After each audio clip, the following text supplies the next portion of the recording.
আজকে রান্নাঘরে আমার সাথে এত বড় একটা দুর্ঘটনা ঘটে যাবে সত্যিই কখনো ভাবিনি। এখান থেকে একটা বড় বিপদ হতে পারতো। ভগবান সহায় ছিল, তাই কিন্তু বিপদটা থেকে রক্ষা পেয়েছি। তো যাই হোক, তোমরা পুরো ভিডিওটা দেখো, তাহলেই বুঝতে পারবে। দেখো, আমি কিন্তু ব্লগটা শুরু করলাম বিকেলবেলা থেকে। আমি সকাল থেকে একদম সময় পাইনি। তো যাই হোক, এখানে দেখো বিকেলবেলা যে বাচ্চারা খেলাধুলো করেছে, বিছানা অগোছালো করে দিয়েছে, সেগুলোই এখন গুছিয়ে টুছিয়ে নিচ্ছি। বিকেলবেলা তো ঘর দোর না গোছালে ভালো লাগে না। তো যাই হোক, আমি বিছানাটা সুন্দর করে গুছিয়ে নিলাম। তারপর এদিকে কিছু জামা কাপড় ছিল, আর এখন বৃষ্টির কারণে অনেক জামা কাপড় হচ্ছে কিন্তু শুকোচ্ছে না।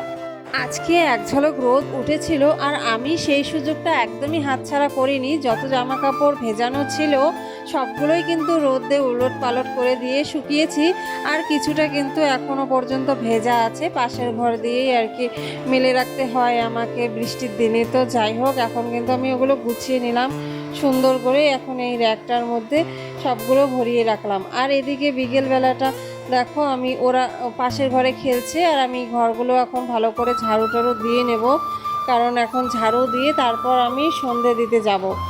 তো ঝাড়ু দেওয়া হচ্ছে, আর এদিকে ওরাও দেখো কি চেঁচামেচি করছে, সেটা তোমাদেরকে দেখাতে পারলাম না। আর বাইরে দেখো কতটা পরিমাণে বৃষ্টি, এখন কিন্তু ভারী বৃষ্টি হচ্ছে। তো যাই হোক, আমি সন্ধে টন্ধে দিয়ে এই দেখো আমি চলে এলাম রান্নাঘরে। আজ সন্ধেবেলা ঘুগনি বানাবো। আমি এখানে মানে মটরগুলো ভিজিয়ে রেখেছি, এখন এগুলোকেই প্রেশার কুকারের মধ্যে আমি সিটি দিয়ে নেব, ভালো করে সিদ্ধ করে নেব। তো তার আগে কিছু আলু আমি এর মধ্যে অ্যাড করে দিচ্ছি।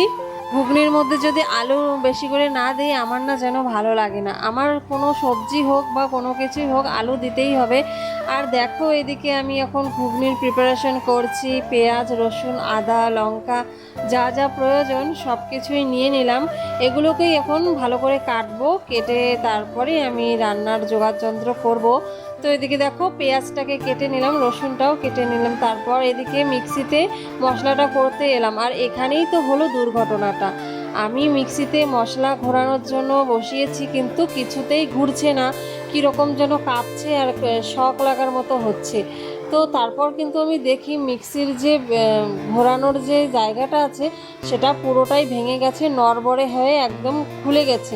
এটা মিক্সিতে লাগানোর পর এরকম হয়েছে, আগে কিন্তু হয়নি। তো যাই হোক, এখন কি করা যাবে, একটা বড় দুর্ঘটনার হাত থেকে বেঁচে গেছি। তো যাই হোক, এখন কিন্তু আমি শিলনোড়ার মধ্যেই মশলাটা করে নিয়েছি, উপায় নেই। আর এদিকে রান্নার সব যোগাড়যন্ত্র করে নিয়েছি, দেখো কড়াও বসিয়ে দিয়েছি।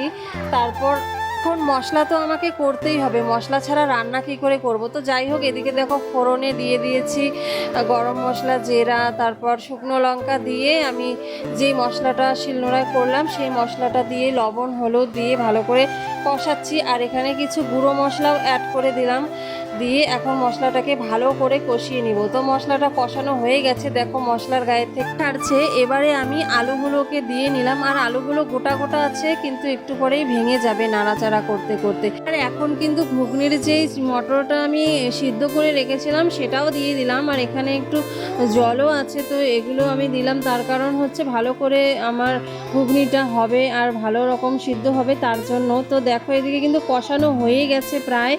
আমি কিন্তু ভালো মতো করে কষাচ্ছি, কারণ ভালো মতো করে না কষালে কিন্তু খেতে টেস্ট লাগবে না। তো যাই হোক, বাইরে বৃষ্টি প্রচণ্ড হচ্ছে। তো এদিকে আমি দেখো কষানোর পরে আমি জল অ্যাড করে দিলাম, তারপরে আমি কিছুটা লবণ দিলাম, কারণ একটু লবণ কম হয়ে গেছিলো। তারপর কিন্তু গরম মশলাটা দিয়ে দিলাম, গরম মশলা দিয়ে একটু নাড়াচাড়া করে ফুটতে দেব। আর এদিকে দেখো আমার বাচ্চারা ঘরে খেলাধুলো করছে, আর এখন বৃষ্টিটাও একটু কমেছে, কিন্তু হাওয়া দিচ্ছে, আর বৃষ্টির ওয়েদার তো তোমরা জানোই। তো যাই হোক, বাইরে হাওয়া খাচ্ছিলাম। তো যাই হোক, ঘুগনিটা কিন্তু আমার রেডি, এখন আমি নামিয়ে নিলেই কমপ্লিট। তো তোমরা যারা আমার চ্যানেলে নতুন তারা অবশ্যই চ্যানেলটা সাবস্ক্রাইব করে দিও, আর একটা লাইক, একটা কমেন্ট, একটা শেয়ার করে পাশে থেকো। এরকম আমি আবারও নতুন ভিডিও নিয়ে আসবো। তো চলো, দেখা হচ্ছে নেক্সট ভিডিওতে।